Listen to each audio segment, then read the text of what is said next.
कुछ कुछ technical word है, बाउंस भी करेगा लेकिन आपको याद करना पड़ेगा, है ना। तो आज हम लोग का टॉपिक क्या है, रिप्रोडक्टिव सिस्टम। रिप्रोडक्टिव में सबसे पहले पढ़ेंगे मेल रिप्रोडक्टिव सिस्टम, उसके बाद फीमेल रिप्रोडक्टिव सिस्टम। तो मेल रिप्रोडक्टिव सिस्टम जो होता है पेल्विस रीजन में होता है, नीचे फिगर दिखाया हुआ है, बताएंगे अभी। उसमें क्या क्या है, तो उसमें हमारा है टेस्टिस जो प्राइमरी सेक्स ऑर्गन है, उसके बाद एक्सेसरी डक्ट्स, याद रखिएगा ये वर्ड क्योंकि ये सारा वर्ड फीमेल में भी आएगा। अच्छा, टेस्टिस, एक्सेसरी डक्ट्स, उसके बाद ग्लैंड्स और एक्सटर्नल जेनिटलिया। ठीक है, तो इसको जूम कीजिए, फिगर को इधर लाइए। देखिए फिगर में हम लोग कल पढ़े थे किडनी से यूरेटर आया था, है ना, तो वही है किडनी से यूरेटर। तो फीमेल रिप्रोडक्टिव सिस्टम में जो रिप्रोडक्टिव मतलब जैसे हम लोग का जो मतलब स्पर्म है और हम लोग का यूरिन है, दोनों एक ही पाथ से आता है। लेकिन फीमेल रिप्रोडक्टिव सिस्टम में जो फीमेल का ओवम है और फीमेल का यूरिन है वो अलग अलग पाथ से होता है। ठीक है, तो हम लोग को दोनों को यही इसी पाथ से घुसना है ना, यूरेथ्रा। तो उसके बाद एक होता है, देखिए यहाँ पर यूरिनरी ब्लैडर जो आपका किडनी से कनेक्टेड था, यूरेटर, और यूरेटर जो है यूरिनरी ब्लैडर और नीचे यूरेथ्रा, है ना। तो नीचे पर यहाँ पर है यूरेथ्रा। अब यही चीज हम लोग खाली किडनी वाला पार्ट पढ़ लिए थे कि यहाँ से यूरेटर यूरिनरी ब्लैडर में स्टोर होगा, वहां से माल निकल के सीधे यूरेथ्रा के थ्रू बाहर हो जाएगा। ठीक है, लेकिन अब हम लोग को मतलब वो भी पार्ट पढ़ना है, तो थोड़ा सा इधर लीजिए। अब हम लोग को क्यों मतलब आपको रिप्रोडक्टिव पार्ट भी पढ़ना है। तो रिप्रोडक्टिव पार्ट में देखिए यहाँ पर होता है सेमिनल वेसिकल, यूरिनरी ब्लैडर से अटैच एक मतलब पैंक्रियाज टाइप शेप का।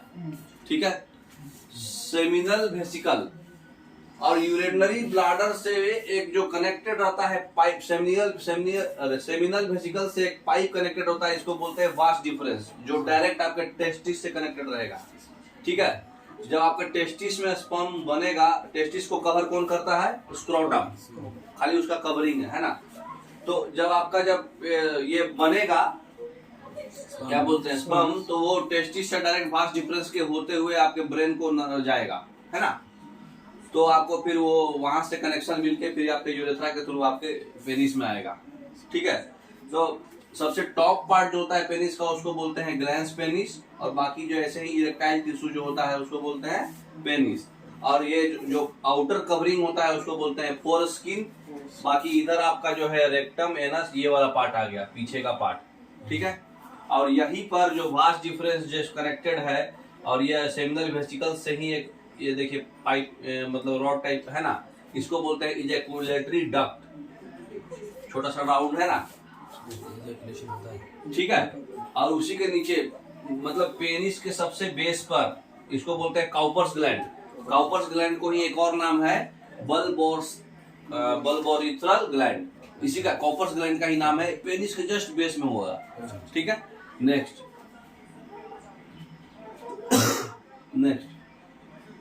अब देखिए इधर लाइए, जो टेस्टिस था हमारा, अब सब के बारे में बारी बारी से पढ़ेंगे, एक्सेसरी डक्ट्स के बारे में, ग्लैंड्स के बारे में, और एक्सटर्नल जेनिटलिया के बारे में, और टेस्टिस के बारे में। ये चार ही पार्ट है, चार ही पार्ट में पूरा चैप्टर खत्म हो जाएगा, मतलब पूरा मेल रिप्रोडक्टिव, लेकिन चार ही पार्ट में दिमाग खराब हो जाएगा। इसमें देखिए टेस्टिस हम लोग प्राइमरी सेक्स ऑर्गन है। ठीक है, उसके बाद एक्सटर्नल जेनिटलिया सिर्फ दो ही है जो बाहर दिखता है। एक्सटर्नल जेनिटलिया मतलब जेनिटल पार्ट में एक्सटर्नल, तो बाहर हमारा क्या दिखता है, सिर्फ पेनिस और स्क्रोटम। ठीक है, तो थोड़ा प्राइमरी सेक्स ऑर्गन पे जूम कीजिए। प्राइमरी सेक्स ऑर्गन उसको बोलते हैं जो गैमेट्स सेक्रेट करे। ठीक है, गैमेटोजेनेसिस सेक्रेशन ऑफ सेक्स जो है उसको हम लोग बोलते हैं प्राइमरी सेक्स ऑर्गन। तो हमारा जो स्पर्म जो सेक्रेट कौन करता है, टेस्टिस। तो गैमेटोजेनेसिस के लिए, सेक्रेशन के लिए टेस्टिस है, इसलिए सिर्फ और सिर्फ टेस्टिस हमारा प्राइमरी सेक्स ऑर्गन है, बाकी कुछ भी नहीं है। ठीक है, एक्सटर्नल जेनिटल चार पार्ट होता है, यही चार पार्ट फीमेल में भी आएगा। तो primary sex organ, ducts, accessory ducts, glands और एक्सटर्नल जेनिटलिया। अब हम लोग बारी बारी से सबको पढ़ लेते हैं। तो एक्सेसरी डक्ट्स में आपका कौन कौन आएगा, इसको इधर जूम कीजिए। एक्सेसरी डक्ट्स को, एक्सेसरी डक्ट्स में आपका आता है रेटेड टेस्टिस, ठीक है, वास्ट डिफरेंस, और एपिडाइडमिस, वास्ट डिफरेंस, और भाषा इफरेंसिया। अच्छा, भाषा इफरेंसिया। एक्सेसरी डक्ट्स में 4 नाम है, पूछता एग्जाम में बार बार। एक्सेसरी डक्ट्स कौन कौन है? रेटेड टेस्टिस, भाषा इफरेंसिया, एपिडाइडमिस। एपिडाइडमिस तो जानते हैं, तो टेस्टिस का आउटर पार्ट, स्क्रोटम के ऊपर वाला। और ये वास्ट डिफरेंस भी जानते हैं, यही नस के थ्रू आपका स्पर्म ट्रेवल करता है ना, मैंने सेमिनल वेसिकल के थ्रू।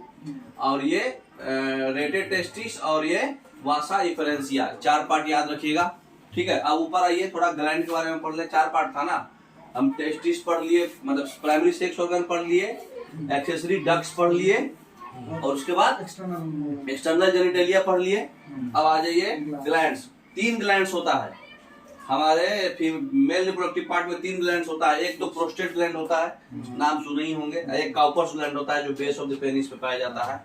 और प्रोस्टेट ग्लैंड जो है, अगर आपका बूढ़ा हो जाइएगा तो ये एक्टिव हो जाएगा, और ये अगर बढ़ गया तो आपको पेशाब बहुत होगा, लेकिन कम कम होगा, बहुत ज्यादा बार होगा। अच्छा, लेकिन कम कम होगा, क्योंकि ये शुगर टाइप का। हाँ, प्रोस्टेट ग्लैंड करता क्या है, प्रोस्टेट ग्लैंड में जब आप आपका यूरेटर में मतलब वेस्ट मटेरियल स्टोर रहेगा, तो वेस्ट मटेरियल को खोलता नहीं है पूरा, अच्छा, ताकि पूरा मटेरियल निकल पाए। हाँ, एक है सेमिनल वेसिकल, जो आप देखे, तीनों चीज आप देख चुके हैं। सेमिनल वेसिकल भी जस्ट नीचे था, यूरेटर के नीचे। और हाँ, ये सेमिनल वेसिकल यहाँ पे था ना, ये शेप था, है ना। और ये आपका वो ग्लैंड था, बेस ऑफ द पेनिस। कहाँ गया? पेनिस के बेस में। हाँ, ये कॉपर्स ग्लैंड को ही बोलते हैं, बल्ब और एथरल ग्लैंड, ठीक है। तो याद रखिए, चारों पार्ट याद रखिएगा। चारों पार्ट में क्या क्या पढ़ लिए? प्राइमरी सेक्स ऑर्गन क्या होता है? टेस्टिस, एक्सेसरी डक्ट्स, ग्लैंड्स और एक्सटर्नल जेनिटेलिया। सबका नाम याद रहना चाहिए, एग्जाम में आता रहता है। नेक्स्ट ये हो गया।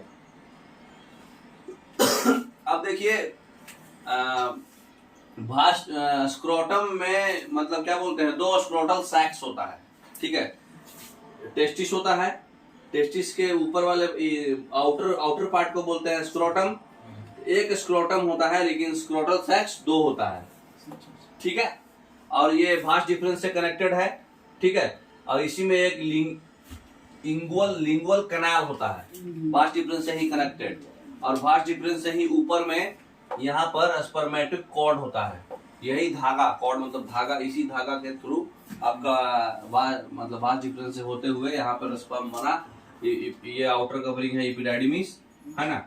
और ये सबसे ऊपर जो इसका जो पूरा मतलब चैम्बर है, कवर, स्क्रोटम। एक स्क्रोटम में 2 स्क्रोटल सैक्स होगा, ठीक है। तो टेस्टिस, फिर एपिडाइडिमिस और स्क्रोटम, ये तो सिंपल है। और एपिडाइडिमिस ये भास्ट डिफरेंस से कनेक्टेड होता है, टेस्टिस। और भास्ट डिफरेंस के आगे 2 कैनाल है, एक है लिंगुअल कैनाल और एक है स्पर्मेटिक कोड। इसी के आगे कोड है, इसी से आपका माल जाएगा, ठीक है। नेक्स्ट,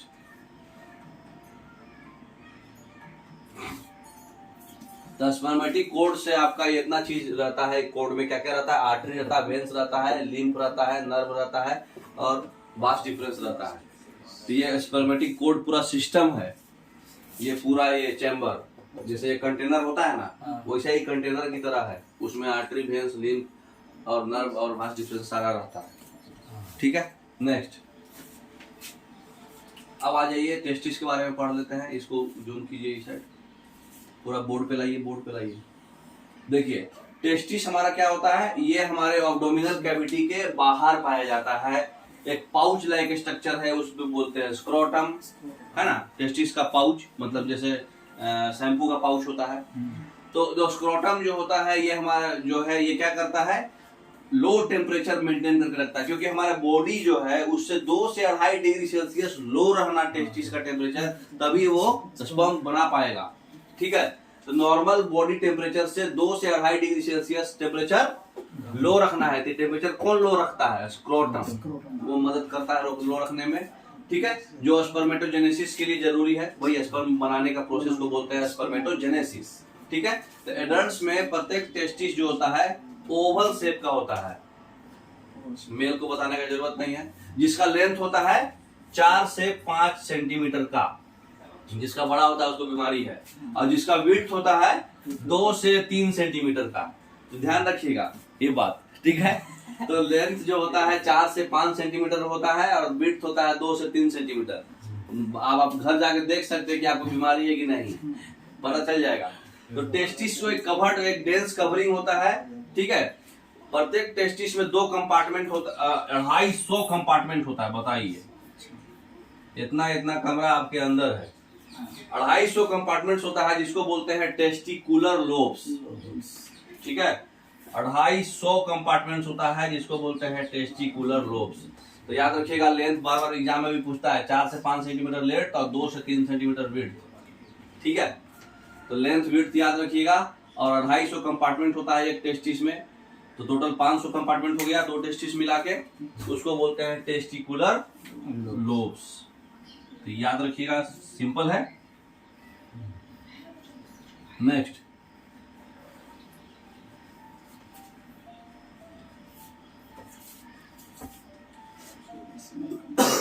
अब आ जाइए पेनिस।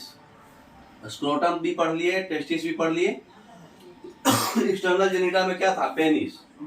ये मेल का कॉपुलेटरी ऑर्गन है। कॉपुलेटरी जो है, जो सेक्सुअल इंटरकोर्स जो प्रोसेस होता है, उसको टेक्निकल टर्म में बोलते हैं कॉपुलेशन, ठीक है। मतलब when erected penis inserted into the vagina of female, this process is called copulation, ठीक है। तो पेनिस जो है एक मेल एक्सटर्नल जेनिटलिया है, फिगर में आप देख चुके थे पहले। ये जो है स्पेशल टिश्यू से बनता है। वो टिश्यू में ऐसा खासियत होता है कि पेनिस को इरेक्शन कराता है, ठीक है। और उसके बाद उसको इंसेमिनेशन कराता है, मतलब सीमेन गिराता है, ठीक है। जो enlarge end of the penis जो है, सबसे टॉप पार्ट, उसको बोलते हैं ग्लैंस पेनिस, ठीक है। वो कवर्ड रहता है एक लूज स्किन से, उसको बोलते हैं फोर स्किन, है ना। तो इरेक्टाइल टिश्यू जो है, स्पेशल टिश्यू जो होता है, उसको बोलते हैं इरेक्टाइल टिश्यू, जिससे वो इरेक्शन होता है पेनिस का। तो इरेक्टाइल टिश्यू में 2 चीज है, एक होता है कॉर्पस कवर्नोसम, एक होता है कॉर्पस स्पोंजियोसम। ये दोनों की वजह से वो टिश्यू इरेक्टाइल है। ये मतलब टेक्निकल चीज की वजह से, कॉर्पस कैवर्नोसम और corpus स्पोंजियोसम, corpus स्पोंजियोसम। Next,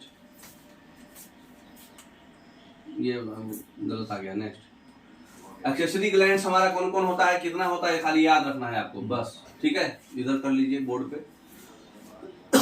accessory glands हमारा जो है, सेमिनल वेसिकल्स जो है, एक्सेसरी ग्लैंड 4 था ना, काउपर्स ग्लैंड 3 था ना, 3 था ना, ग्लैंड 3 था। तो सेमिनल वेसिकल्स एक पेयर होता है, प्रोस्टेट ग्लैंड एक होता है, और काउपर्स ग्लैंड भी एक पेयर होता है। कौन कितना होता है, यह ध्यान रखना है आपको।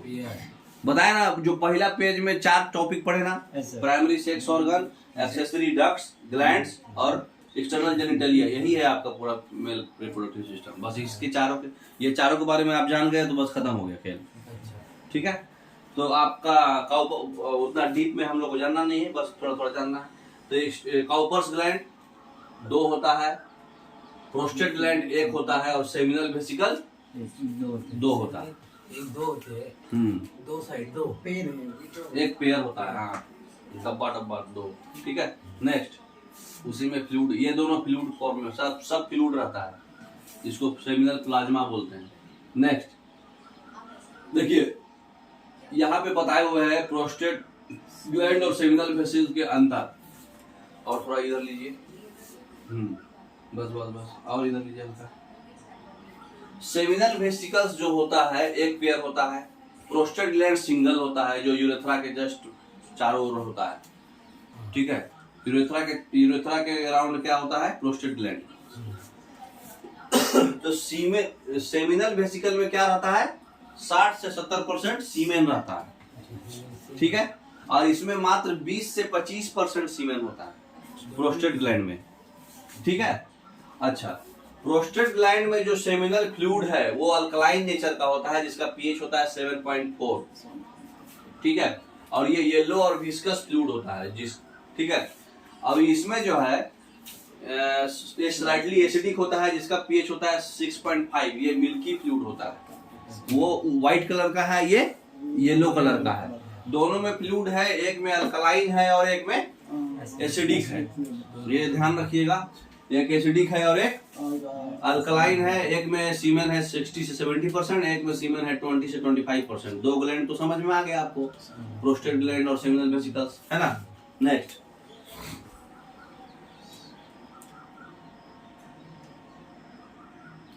आ जाइए कॉपर्स ग्लैंड। कॉपर्स ग्लैंड को बताए थे ना आपको, बर्बरिथ्रल ग्लैंड भी होता है। इसका जो है मटर जैसा साइज होता है, मटर का दाना ऐसा। ये जो है एक पेयर होता है। सेक्सुअल एराउजल जब आपका होगा तो कॉपर्स ग्लैंड जो है एक अल्कलाइन फ्लूइड छोड़ेगा यूरेथ्रा को, ठीक है। जो स्पर्म जो पास कर रहा है, जब आप सेक्सुअल एराउजल होगा तो स्पर्म पास करेगा वास डिफरेंस के थ्रू, है ना। तो वो जो अगर यूरिन के थ्रू कभी भी दोनों में से एक ही आएगा आपको, या तो यूरिन आएगा या तो स्पर्म आएगा, तो उस समय ये बचाता है। कॉपर्स ग्लैंड एक्टिव होता है, वो दोनों में से एक को ही भेजेगा। तो कॉपर्स ग्लैंड क्या करेगा, जब सेक्सुअल एराउजल होगा तो ये अल्कलाइन फ्लूइड सेक्रेट करके यूरेथ्रा को भेजेगा। यूरेथ्रा में आपका क्या है, एसिड है, यूरिन से एसिड मिलता है, तो उसको ये न्यूट्रलाइज कर देगा, तो स्पर्म को बचा देगा। स्पर्म अल्कलाइन होता है, तो वो एक म्यूकस, ये जो है म्यूकस सेक्रेट करता है, जो आपके पेनिस के एंड को लुब्रिकेट कर देगा, थोड़ा थोड़ा गीला गीला टाइप हो जाएगा, ठीक है। तो वो किसका काम है, कॉपर्स ग्लैंड का। तो जो गीला गीला पेनिस के सराउंडिंग एरिया में हो जाता है, वो कॉपर्स ग्लैंड की वजह से होता है, क्योंकि बेस ऑफ द पेनिस पे ये पाया जाता है। और ये जो है स्पर्म को एसिडिक नहीं होने देता है, यूरिन से बचा देता है, दोनों को मिक्स नहीं होने देता है, ठीक है। तो सीमेन में क्या क्या रहता है, सीमेन में हमारा स्पर्म रहता है और सेमिनल प्लाज्मा होता है। जो फ्लूइड है ना सारा, अभी पढ़े ना, अल्कलाइन फ्लूइड और एसिडिक फ्लूइड, वो दोनों प्लाज्मा है। तो ये स्पर्म जो सीमेन होता है वो भी अल्कलाइन होता है, बताया आपको। यूरिन एसिडिक होता है लेकिन सीमेन अल्कलाइन होता है। इसका 7.2 से 7.7 होता है, वो भी फ्लूइड है। एक फीमेल मतलब एक आप अगर इजैकुलेशन हो रहा है एक नॉर्मल हेल्दी पर्सन का, तो उसमें 2.5 से 5 ml सीमेन निकलता है, जिसमें 200 से 300 मिलियन स्पर्म होता है। तो 2.5 से 5 ml सीमेन में एक इजैकुलेशन में 200 से 300 मिलियन स्पर्म्स होता है, ध्यान रखिएगा ये बात। नेक्स्ट अब बताइए question, during sequence correct sequence of male accessory glands, और उसका यूरेथ्रा में जो सीक्रेशन होता है, सीक्वेंस क्या है, मतलब जगह कौन नीचे है कौन ऊपर है, ये पूछ रहा है। तो सबसे ऊपर होता है सेमिनल वेसिकल्स, फिर होता है प्रोस्टेट, और सबसे नीचे कॉपर्स ग्लैंड, है ना, उसी को बोलते हैं बल्बोदरेथ्रल, ठीक है ना। तो ये हो जाएगा इसका आंसर बी, क्या हो जाएगा, ये 2 हो जाएगा, है ना। Next, Leydig cells of man, Leydig cells as found in the human body are the secretory source of। Leydig cells क्या निकालता है, Leydig cell एंड्रोजेंस निकालता है, ठीक है, याद रखिएगा ये बात। प्रोजेस्टेरॉन फीमेल में, हाँ, Leydig cells टेस्टिस में पाया जाता है ना, वो एंड्रोजेंस निकालता है। Testes in humans are situated outside the abdominal cavity inside a pouch called scrotum। सही बात है। इसका सर पर्पस क्या है, स्क्रोटम हम लोग देते क्यों, हाँ अभी पढ़े हैं, बॉडी टेम्परेचर से थोड़ा लो करके रखता है, अभी पढ़े थे ना, तो पहला ही हो जाएगा इसका। Next, if for some reason vast differentia in the human reproductive system get blocked, the gametes will not be transmitted from। कहाँ से कहाँ गैमेट नहीं ट्रांसपोर्ट होगा, भाषा डिफरेंशिया अगर हम लोग ब्लॉक कर देंगे तो कहाँ से कहाँ, इपिडाइडमिस और वास डिफरेंस के बीच में होता है ये भाषा डिफरेंशिया। तो इपिडाइडमिस और वास डिफरेंस के बीच में भाषा डिफरेंशिया होता है, तो वो ब्लॉक हो जाएगा, तो वहां से जाएगा ही नहीं, इपिडाइडिस में रह जाएगा, ठीक है। Next, Sertoli cells are found in. Sertoli cells कहाँ पाया जाता है, अभी हम लोग क्या पढ़ रहे हैं,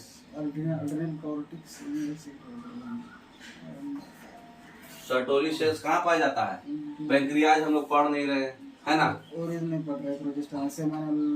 हाँ, एड्रिनल कॉर्टेक्स में पाया जाता है और एड्रेनलिन हार्मोन सेक्रेट करता है, एड्रिनल ग्लैंड होता है ना सर, हाँ उसी में पाया जाता है सर्टोली सेल। अब आ जाइए स्पर्मेटोजेनेसिस। स्पर्मेटोजेनेसिस इंपॉर्टेंट है, बनता कैसे है स्पर्म उसके बारे में जानेंगे। ठीक है। तो स्पर्मेटोजेनेसिस, स्पर्म बनना कब स्टार्ट होता है? प्यूबर्टी के एज में, करीब 13-14 साल, और मरते दम तक ये रहता है प्रोसेस। 45 में होता है ना? 65, वो लेडीज का होता है। 65 से 75 दिन इस प्रोसेस लगता है स्पर्म पूरा कंप्लीट बनने में। एक स्पर्म कंप्लीट बनने में 65 से 75 दिन लगता है, और ये लोग ऐसे ही बर्बाद कर देते हैं। स्पर्मेटोजेनेसिस क्या होता है? ये क्या होता है? स्पर्मेटिड्स का फॉर्मेशन स्पर्मेटोगेनिया से। स्पर्मेटोगेनिया से जो फॉर्मेशन होता है स्पर्मेटिड्स का, उसको बोलते हैं स्पर्मेटोसाइटोजेनेसिस। यहाँ पे क्या वर्ड है? साइटो। साइटोजेनेसिस कब होगा? जब स्पर्मेटिड्स बनेगा। क्या चीज से? स्पर्मेटोगोनिया से। ठीक है। स्पर्मियोजेनेसिस क्या होता है, या फिर स्पर्मेटिलोसिस भी वो उसको बोलते हैं। ये सबसे लॉन्गेस्ट फेज होता है। स्पर्मी और स्पर्म दोनों अलग होता है इसमें। स्पर्मेटिड्स अलग चीज है और स्पर्म अलग चीज है। ये दोनों जब अलग हो जाएगा मेटामॉर्फोसिस से, मेटामॉर्फोसिस से सेल डिवीजन होता है, पढ़े आप, तो ये स्पर्मेटिड्स अलग हो जाएगा और स्पर्म अलग हो जाएगा। तो ये प्रोसेस को क्या बोलते हैं? स्पर्मियोजेनेसिस। ठीक है। तो स्पर्मियोजेनेसिस और स्पर्मेटोजेनेसिस क्या होता है? स्पर्मेट मतलब एक में स्पर्म बनेगा, स्पर्मेटोजेनेसिस में क्या बनेगा? स्पर्म बनेगा, और स्पर्मेटोसाइटोजेनेसिस में क्या बनेगा? स्पर्मेटिड्स बनेगा। और ये दोनों अलग कब होगा? उसका प्रोसेस को क्या बोलते हैं? स्पर्मियोजेनेसिस। समझ में आ गया? नेक्स्ट,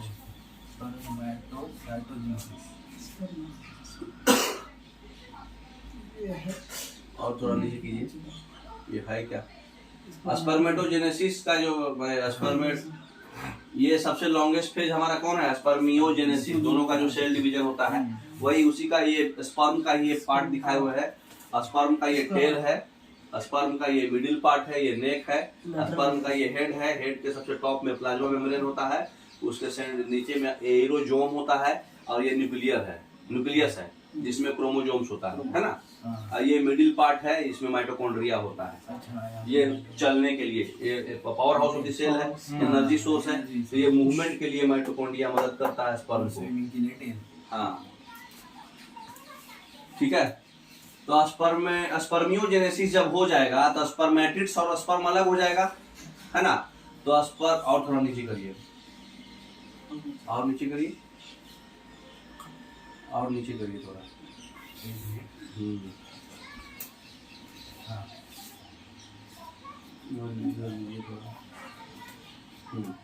तो स्पर्मियोजेनेसिस के बाद स्पर्म हेड्स जो होता है वो जो है,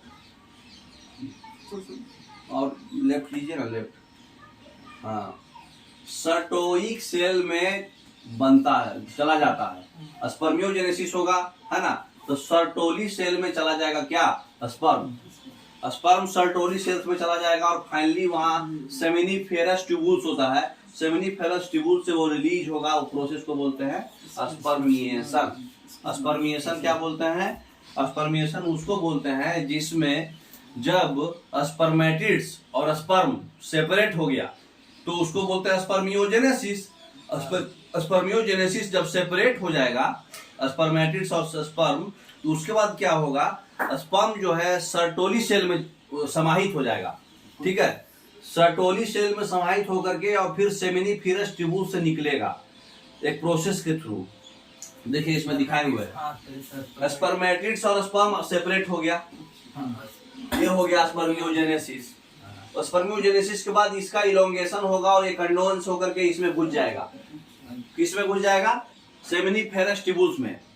सेमिनिफेरस ट्यूबुल्स में घुसने के बाद वो रिलीज होगा, कंडेंस होकर फिर से वो रिलीज अलग होगा। तो वो रिलीज होगा, तो वो रिलीज जो होगा सेमिनिफेरस ट्यूबुल्स में, अरे सर्टोली सेल इसको बोलते हैं, सर्टोली सेल में ये घुस गया।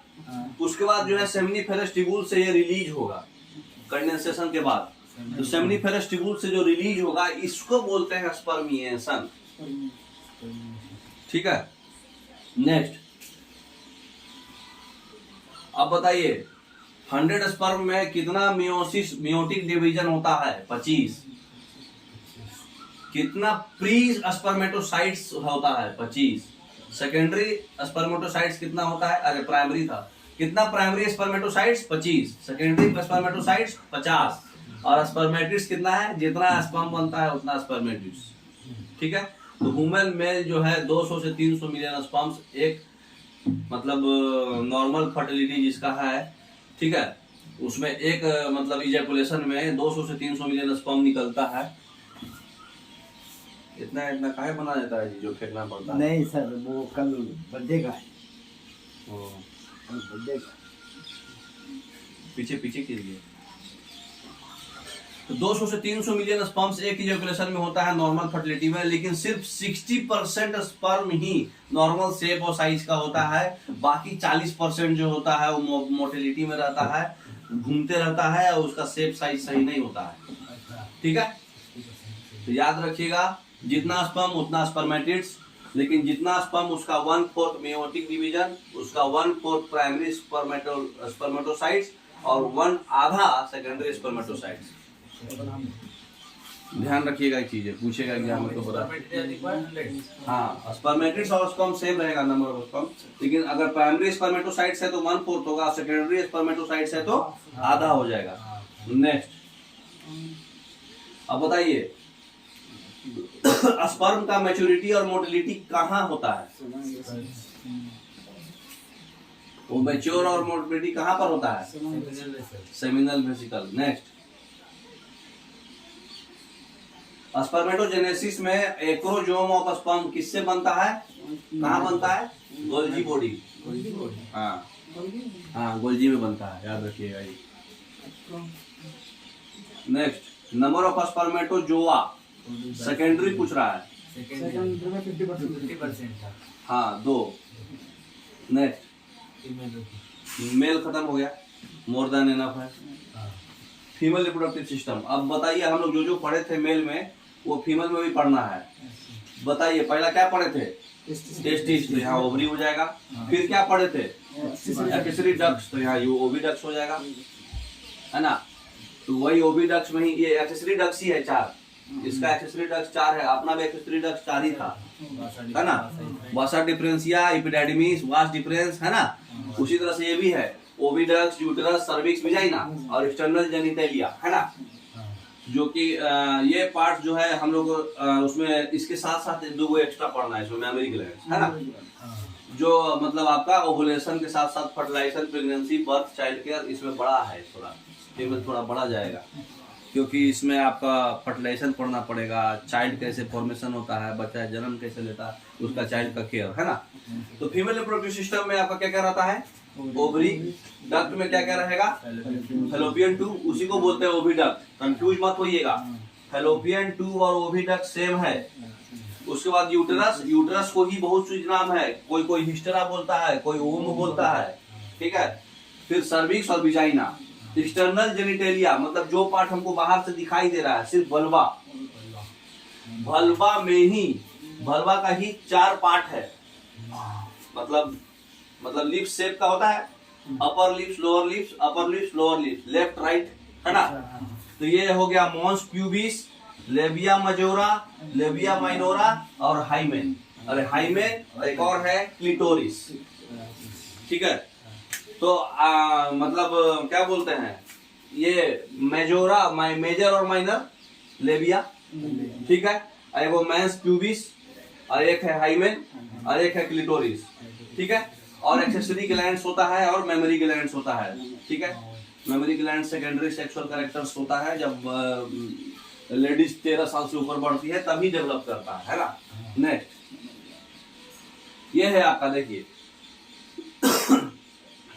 और नेक्स्ट करिए, तो इसमें फ्रेश फिगर होगा हमको लगता है नेक्स्ट स्लाइड में, देखिए और नेक्स्ट करिए। हाँ देखिए, इसमें देखिए क्या लिखा हुआ है, ये है आपका विजाइना, बर्थ कैनाल,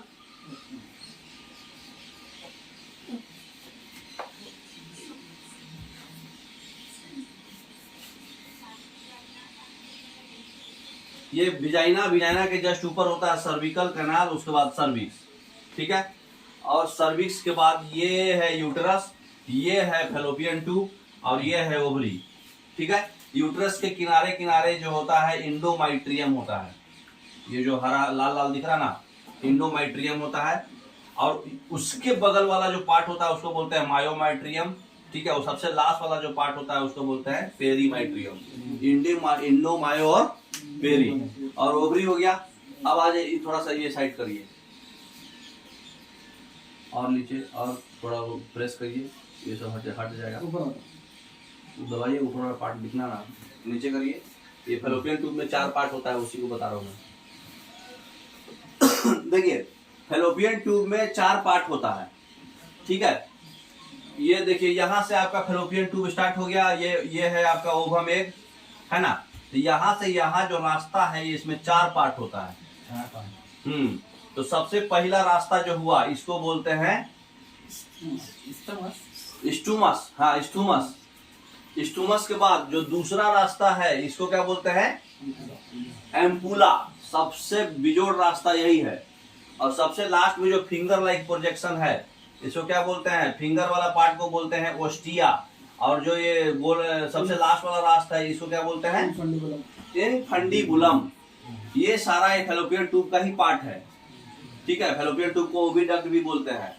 तो ये जो आपका एम्पुला है, सबसे ज्यादा फर्टिलाइजेशन यहीं पर होने का चांसेस है। Ampulla, it is the site of fertilization. जो आपका स्पर्म और ओवम मिलता है, यहीं पर मिलता है एम्पुला।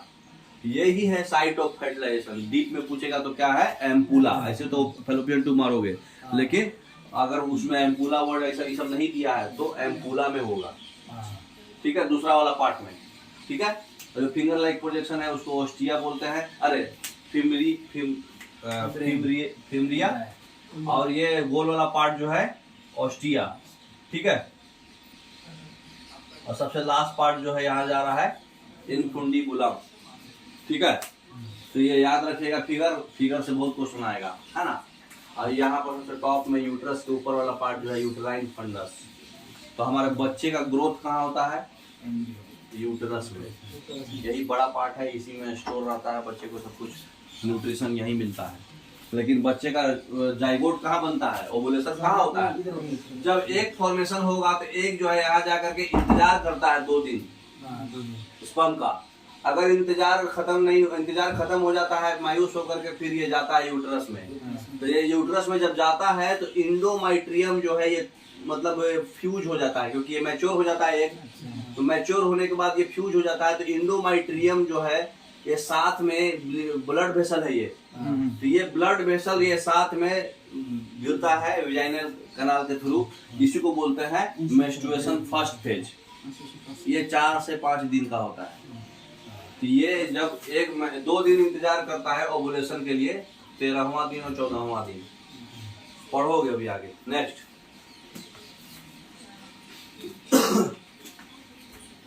अब आ जाइए, हम लोग सबसे पहले क्या पढ़े थे? टेस्टिस। यहाँ क्या पढ़ेंगे? ओवरी। तो ओवरी का बताइए क्या क्या है? ओवरी एक प्राइमरी फीमेल सेक्स ऑर्गन है जो फीमेल गैमेट ओवम बनाता है, और ये एक हार्मोन सेक्रेट करता है बहुत सारा, जिसको बोलते हैं स्टेरॉइड हार्मोन्स या फिर ओवेरियन हार्मोन। तो स्टेरॉइड हार्मोन्स या फिर ओवेरियन हार्मोन्स बोलते हैं, ठीक है। तो ओवरी जो होता है कहाँ पे होता है? अब्डोमेन के लोअर साइड में। वो भी हमारा टेस्टिस भी वही था, जो कि टेम्परेचर कम चाहिए। तो ये जो है कितना लंबा होता है? 2 से 4 सेंटीमीटर। अपना वाला कितना लंबा था? 4 से 5 सेंटीमीटर। हाँ, और ये जो है पेल्विक वॉल से यूट्रस और यूट्रस से कनेक्टेड होता है लिगामेंट के थ्रू। लिगामेंट के थ्रू यूट्रस से कनेक्टेड होता है ओवरी। प्रत्येक ओवरी में एक पतला सा इपिथेलियल टिश्यू होता है जो उसको कवर करके रखता है। उस टिश्यू का नाम है ओवरियन स्ट्रोमा। ओवरियन स्ट्रोमा वो टिश्यू के साथ ओवरी का कवर है। स्ट्रोमा जो है 2 जोन होता है, एक परफेरल कॉर्टेक्स और इनर मेडुला। हाँ, इनर मेडुला, ठीक है। तो यही स्ट्रोमा से ही आपका 2 हार्मोन्स निकलता है, एस्ट्रोजन और प्रोजेस्टेरोन, जो सेकेंडरी सेक्सुअल कैरेक्टर्स देता है, ग्रोथ कराता है ना। समझ गए इतना बेसिक? स्ट्रोमा में 2 पार्ट होता है, परफेरल कॉर्टेक्स और इनर मेडुला। नीचे वाला पार्ट मेडुला और ऊपर वाला पार्ट कॉर्टेक्स, है ना, पेरिफेरल कॉर्टेक्स, ठीक है। नेक्स्ट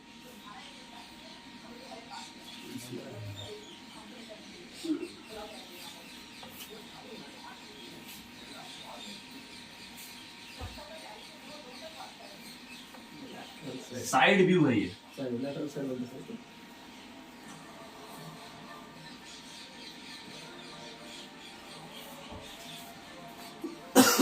साइड व्यू है, देखिए साइड व्यू में ये क्या है आपका यूटेरस, ठीक है। और यूटेरस के ठीक नीचे क्या है यूरिनरी ब्लैडर, ठीक है।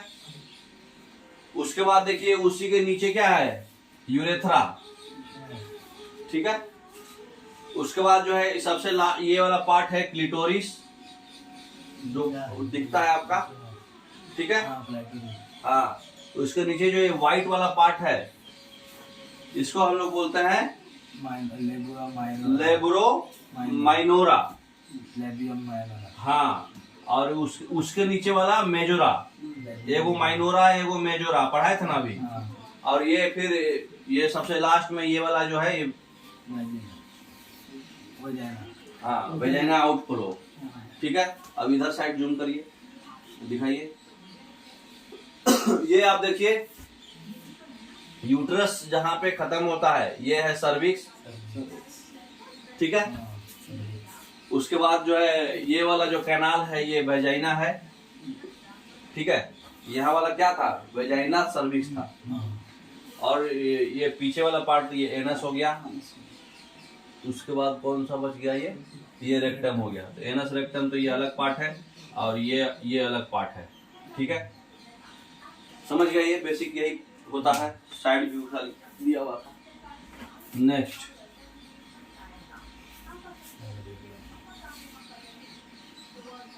कौन ऊपर होता है कौन नीचे होता है इससे आपको क्वेश्चन पूछेगा, इसलिए ये पढ़ाया गया।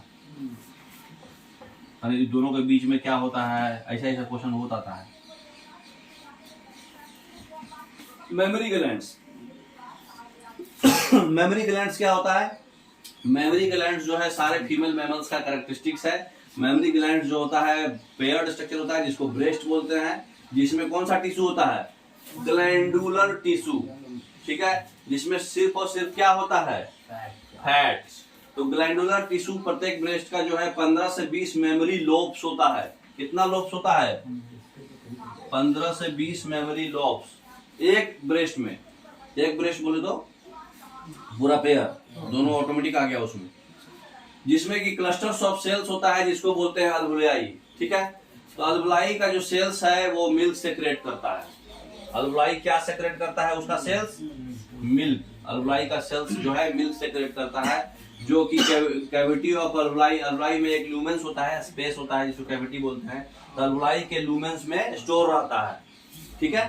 तो अल्वुलाई जो होता है वो मेमोरी ट्यूबुल्स में जाके खुलता है और ये ट्यूबुल्स जो होता है प्रत्येक लोब में एक मेमोरी डक्ट बनाता है, ठीक है। तो प्रत्येक लोब जो है ज्वाइन होकर के एक मेमोरी डक्ट बनाता है, ठीक है। मेमोरी ट्यूबुल्स के अंदर होता है वो। तो बहुत सारा मेमोरी डक्ट ज्वाइन करके एक मेमोरी एम्पुला बनाता है, ठीक है, जो कि कनेक्टेड होता है लैक्टिफेरस डक्ट से, जिससे मिल्क चूसा जा सकता है, ठीक है, सक किया जा सकता है, ठीक है। तो लैक्टिफेरस डक्ट है। तो सबसे पहले बताइए शुरुआत में हमारा जो टिश्यू है उसमें क्या होता है लोब्स। ऊपर कर दीजिए ताकि दिख जाए फिगर। तो लोब्स से हमारा क्या बनता है, लोब्स से हमारा क्या रहता है अल्वियोलाई। अल्वुलाई में अल्वुलाई होता है। अल्वुलाई जो है ओपन क्या होता है मेमोरी ट्यूबुल्स। तो ये बनता है ट्यूबुल्स। फिर ट्यूबुल्स का ग्रुप को क्या बोलता है, ट्यूबुल्स में जो प्रत्येक लोब ज्वाइन के क्या बनाता है डक्ट। ज्वाइन होकर के क्या बनाता है डक्ट। और फिर डक्ट जो है ज्वाइन होकर क्या बनाता है एम्पुला। डक्ट ज्वाइन होकर के बनाता है एम्पुला। तो ट्यूबुल्स में ही होता है आपका लोब्स। लोब्स जो है ऐसे डक्ट होकर के बना रहा है आपका एम्पुला। ट्यूबुल्स में ही होता है लोब्स। लोब ज्वाइन करके डक्ट बनाया, डक्ट ज्वाइन करके एम्पुला बनाया। और एम्पुला जो होता है, एम्पुला में भी अलग तरह का डक्ट होता है। ये होता है मेमोरी डक्ट। और एम्पुला में जो डक्ट होता है उसको क्या बोलते हैं लैक्टिफेरस डक्ट, जिससे मिल्क सक्ड होता है। लैक्टिफेरस डक्ट जो आपके निपल से कनेक्टेड होता है, इसी से मिल्क सक्ड होता है, ठीक है। समझ गए मेमोरी ग्लैंड्स बेसिक। अभी इसको थोड़ा डीप में पढ़ा जाए हल्का। नेक्स्ट हार्मोन्स के साथ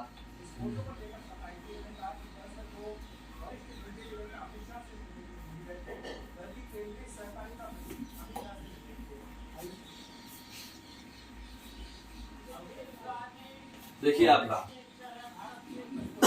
ये है निपल, ये पूरा एरियोलर टिश्यू है, ठीक है। यही निपल के जस्ट नीचे अभी क्या बताए, लेक्टिफेरस डक्ट, उसके नीचे क्या रहेगा, एम्पुला, उसके नीचे क्या रहेगा, मेमोरी डक्ट, और ये पूरा नीचे सबसे लास्ट वाला क्या रहेगा, अल्वुलाई, है ना, और उससे नीचे क्या रहेगा, लोब्स, है ना, और ये पूरा क्या था, फैट। तो जैसे जैसे पढ़े वैसे वैसे ही है वो, अंदर अंदर अंदर अंदर, है ना। ये इधर का पार्ट जो है, मतलब ये रिब केज है आपका, बैक पार्ट दिख रहा हो, और ये दो रिब केज के बीच का मसल्स है, ये बैक पार्ट है ये, ठीक है। पेक्टोरलिस मेजर मसल्स जो है, उसी से आगे फिर आपका चालू होता है ब्रेस्ट। वो स्किन से लेफ्ट से अंदर अंदर एक एक पार्ट। हाँ बस बस बस यही आपको याद रखना है। पहले फैट, फैट के बाद lobe, F L A D, फिर ए, और फिर एल डी, और फिर निपल तो याद ही रहेगा, ठीक है। तो F L A D A, पहला वाला डक्ट जो है मेमोरी डक्ट है। अब ए के बाद फिर दूसरा डक्ट, सबसे लास्ट वाला डक्ट लेक्टिफेरस डक्ट आएगा। फ्लाडा, फ्लाडा, ठीक है। समझ गए?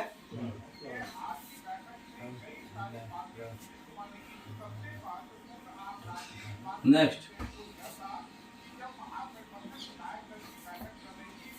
अब देखिए लैक्टेशन क्या होता है।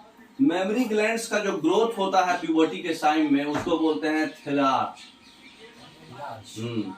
मेनार्क वर्ड सुने थे, मेनार्च, मेनार्च पहला मेंस्ट्रुएशन जो होता है लेडीज में, उसको बोलते हैं मेनार्च। उसी तरह से पहला जो मेमोरी ग्लैंड जब शुरुआत होता है ग्रोथ होना, तो उसको बोलते हैं थैलार्च, ठीक है। तो थैलार्च जो कौन रेगुलेट करता है, कौन सा हार्मोन, एस्ट्रोजन हार्मोन, और ये थैलार्च है, ठीक है। ड्यूरिंग प्रेगनेंसी में जो है, प्रेगनेंसी में दो हार्मोन आ जाता है, एक और इधर की थोड़ा प्रोजेस्टेरोन हार्मोन, है ना, प्रोजेस्टेरोन हार्मोन और लैक्टोजेनिक हार्मोन, ठीक है। तो लैक्टोजेनिक हार्मोन में दो हार्मोन है, ठीक है, पीआरएल और एचपीएल, पढ़ोगे आगे। तो मेमोरी ग्लैंड जो फीमेल का होता है, आप उधर कर लीजिए। तो प्रेगनेंसी में दो हार्मोन होगा एक्स्ट्रा। ऐसे नॉर्मल जो प्रेगनेंसी से पहले वाला हार्मोन है आपका एस्ट्रोजन, ठीक है।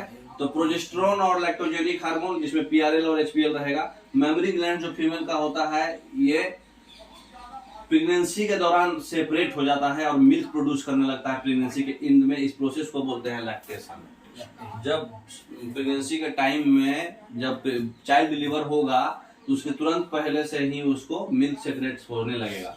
इससे क्या होता है, न्यू बॉर्न बेबी को आप पिला सकते हैं मिल्क। मिल्क प्रोड्यूस जो होता है initial few days of lactation में, उसको बोलते हैं कोलोस्ट्रम। वो मिल्क को क्या बोलते हैं, कोलोस्ट्रम, जिसमें कि बहुत सारा एंटीबॉडीज ऑटोमेटिक रहेगा जो बच्चे के डेवलप के लिए, ताकि मतलब न्यू बॉर्न बेबीज को रेजिस्टेंस चाहिए ना फाइट करने के लिए, तो वो एंटीबॉडीज डेवलप, बहुत सारा एंटीबॉडीज रहता है कोलेस्ट्रम में। तो जो ब्रेस्ट फीडिंग जो होता है इनिशियल पीरियड ऑफ इन्फेंट के ग्रोथ में, वो रिकमेंड क्यों करते हैं डॉक्टर्स को, क्योंकि हेल्दी बॉडी आएगा, क्योंकि उसमें एंटीबॉडीज रहता है, कोलेस्ट्रम, ठीक है, कोलेस्ट्रॉल नहीं कोलेस्ट्रम। तो वो कोलेस्ट्रम पहला मिल्क जो होता है, अब कैसे बनता है मिल्क देखो। बहुत सारा ऐसा भी आप न्यूज सुने होंगे कि माँ बनने के बाद वो बच्चे को दूध नहीं भी पिला रही है, फिर भी ऑटोमेटिक दूध निकल गया, मतलब होता है ऐसा। बताते हैं क्यों होता है। देखिए, ये जो प्रिंसिपल जो है, जो प्रोलैक्टिन हार्मोन सेक्रेट हो रहा है, मतलब मिल्क जनरेट हो रहा है, उसी प्रोलैक्टिन हार्मोन से होता है ना। तो लैक्टेशन के समय में उसको बोलते हैं सकिंग एक्शन, ठीक है। तो जब बच्चा दूध पीने लगता है, सक करेगा आपको, तो जब बच्चा जैसे ही सक करेगा, एक नर्व जो है, एक मतलब स्टिमुलेशन भेजता है आपके हाइपोथैलेमस में, ब्रेन है ये। तो ब्रेन में जैसे ही बच्चा ये सक करेगा, पता नहीं है दूध खत्म नहीं होता। दूध क्यों नहीं खत्म होता भाई, कोई चीज के वो स्टॉक है ना, 2 लीटर है, पी लिए, खत्म हो जाना चाहिए। अब वो पीते रहेगा तो खत्म नहीं होगा। वो होता क्या है, जब बच्चा दूध को सक करेगा, तो उससे एक मतलब एक मैसेज के थ्रू, स्टिमुलस के थ्रू, स्टिमुलेशन के थ्रू हाइपोथैलेमस में एक मैसेज जाएगा। हाइपोथैलेमस में मैसेज जाएगा, वहां पर 2 हार्मोन निकलेगा, प्रोजेस्टेरोन रिलीजिंग हार्मोन, ठीक है, और एक ऑक्साइटोसिन और प्रोजेस्टेरोन रिलीजिंग लैक्टिन, है ना, लैक्टिन था ना, प्रोलैक्टिन, निकल गया वो, ये निकलेगा।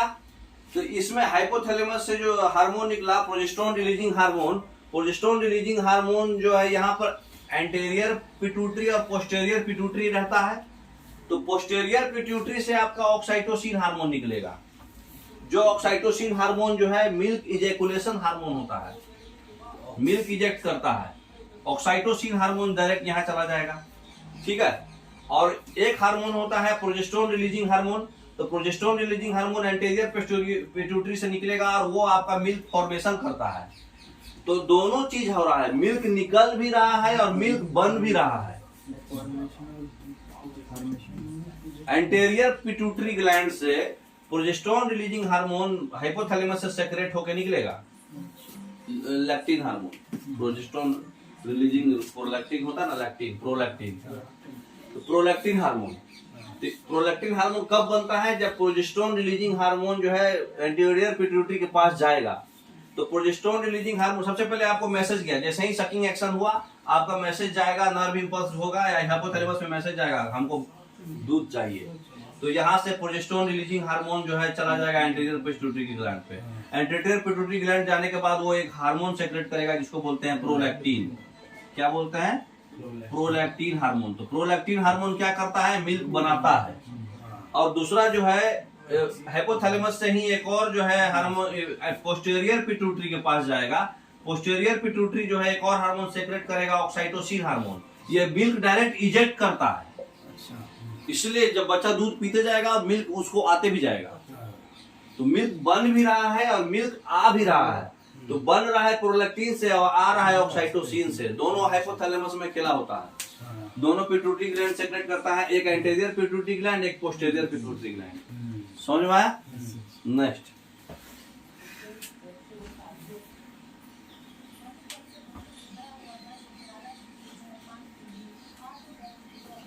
इसी चीज को थोड़ा डिटेल में यहाँ लिखा हुआ है, देखिए। Growth of mammary glands, puberty को जो बोलते हैं थैलास बोलते हैं, है ना, जो ईस्ट्रोजन से रेगुलेट होता है ना, और प्रेगनेंसी में रेगुलेट होता है प्रोजेस्टेरोन से, है ना। ये सबसे पहला बॉडी जो है कोलेस्ट्रम, कोलेस्ट्रम जो है इसमें एंटीबॉडीज होता है, पढ़ लिए। नेक्स्ट,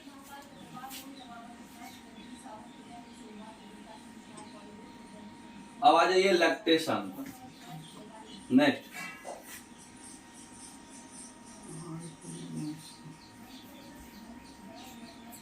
ये है आपका क्या है बताइए? नहीं, हमारे क्रोमोसोम्स कितने होते हैं? 46, 23 और 23, ठीक है। वही क्रोमोसोम्स में बताए हुए है।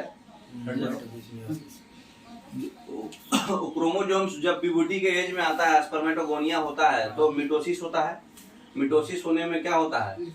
स्पर्म और स्पर्मेटोइड्स अलग हो जाता है, तो प्राइमरी स्पर्मेटोसाइट्स बनता है, वहां पे मियोटिक डिवीजन होता है। पहले मिटोसिस डिफरेंशिएशन होगा तो प्राइमरी स्पर्मेटोसाइट्स बनेगा, वहां पर मियोटिक डिवीजन होगा तो सेकेंडरी स्पर्मेटोसाइट्स बनेगा, फिर मियोटिक दूसरा डिवीजन होगा तो स्पर्मेटिड्स बनेगा, और स्पर्मेटिड्स और स्पर्मेटोजोआ फिर अलग हो जाएगा। ये हमारा ये क्रोमोसोम्स कराता है, ठीक है। उसी तरह से लेडीज में क्या कराएगा? हमारा ओजेनिया होगा। यहाँ पे कौन जेनिया? स्पर्मेटोगोनिया था, यहाँ पे ओगोनिया होगा, उसमें भी मिटोसिस होगा, तो प्राइमरी ओसाइट बनेगा, पहला मिटोसिस डिवीजन होगा, ये ओवुलेशन से पहले ही कंप्लीट हो जाता है 13वें दिन, तो सेकेंडरी ओसाइट बनेगा, फिर ओवम बनेगा, ठीक है। समझ में आ रहा? तो ये क्या बोलते हैं, बर्थ, चाइल्डहुड, प्रॉपर्टी और फर्स्ट, ये सब नेक्स्ट आगे आपको समझ में आएगा, ठीक है। नेक्स्ट, अब कुछ क्वेश्चंस पढ़ लिया जाए। Hysterectomy, hysterectomy in surgical removal of, क्या चीज का रिमूवल करते हैं तो हिस्टेरेक्टोमी बोलते हैं? बास डिफरेंस को तो वैसेक्टोमी बोलते हैं। फैलोपियन ट्यूब काट करके टाई करते हैं। नसबंदी में दो चीज होता है, अच्छा, एक होता है बास डिफरेंस को काट करके टाई कर देते हैं, है ना, मेल में, उसको बोलते हैं वैसेक्टोमी, अच्छा, है ना। और एक जो होता है फैलोपियन ट्यूब को काट करके टाई कर देते हैं लेडीज में, तो फैलोपियन ट्यूब को कट करके टाई करते हैं, उसको क्या बोलते हैं? ट्यूबेक्टोमी। लेकिन अब हिस्टेरेक्टोमी है। याद करिए, कुछ हम पढ़ाए थे हिस्ट वर्ड से। यूटेरस का दूसरा नाम क्या है? ओम बोलते सर। हिस्टा वुम्ब और हिस्टा। हाँ। तो हिस्टेरेक्टोमी बोले तो यूटेरस को काट करके टाई कर देते हैं, यूटेरस ही हटा देते हैं। अच्छा। ठीक है। नेक्स्ट, फीमेल एक्सटर्नल जेनिटलिया में क्या क्या होता है बताइए? फीमेल एक्सटर्नल जेनिटल है, मोना प्यूबिस होता है, मोना मोना लेबिया, क्लाइटोरिस भी होता मोनस को भी सुनते हैं। है, हाइमेन भी होता है, वैगिना। विजाइना छोड़ के, विजाइना नहीं होता है, विजाइना अंदर का पार्ट है, आप थोड़ी देख पाओगे। बताए थे ना 4 leaves type, labia majora, labia minora, pubis, hymen और क्लाइटोरिस। पढ़े थे ना? लेबिया विजाइना छोड़ के सब। नेक्स्ट, कितना लोब्स होता है एक ब्रेस्ट में? 15 से 20 लोब्स, है ना? पढ़े हैं ना? Next, the female reproductive systems along with a pair of mammary glands are integrated structurally and functional to support। किस चीज सपोर्ट करेगा? सब कुछ कवर कर दिया इसमें। ओवुलेशन भी हो जाएगा, फर्टिलाइजेशन भी हो जाएगा, प्रेगनेंसी बर्थ भी हो जाएगा, और चाइल्ड केयर भी सब हो जाएगा। और अब दिए अब नेक्स्ट, अब देखिए रिप्रोडक्टिव साइकिल। क्या है? Menstruation cycle. 28 दिन का खेल पढ़ेंगे क्या क्या होता है। ठीक है। मेनार्क से लेके मेनोपॉज तक। और थोड़ा नीचे करिए, और नीचे। मेनार्क जो है हमारा 11 साल से चालू होता है, और मेनोपॉज जो है 50 साल में खत्म हो जाता है। एनसीईआरटी बोलता है 45 से 50 वर्ड है, लेकिन 50 मान के चलेंगे मैक्सिमम वाला। तो मेनार्क जो है फर्स्ट जो मेंस्ट्रुएशन साइकिल होता है लेडीज का, पहला जो मेंस्ट्रुएशन साइकिल होता है उसको बोलते हैं मेनार्क, और सबसे लास्ट वाले को मेनोपॉज। तो रिप्रोडक्टिव साइकिल जो फीमेल प्राइमेट्स में होता है, प्राइमेट्स बोलो तो मंकी, एग, ह्यूमन सब, उसको बोलते हैं मेंस्ट्रुएशन साइकिल, है ना? तो पहला मेंस्ट्रुएशन जो होता है प्यूबर्टी के साथ शुरुआत होता है, इसको बोलते हैं मेनार्क। बता चुके। तो पहला हो गया मेनार्क। ह्यूमन फीमेल्स में मेंस्ट्रुएशन एक एवरेज इंटरवल 28 से 29 दिन में, 28 से 29 दिन में होता है।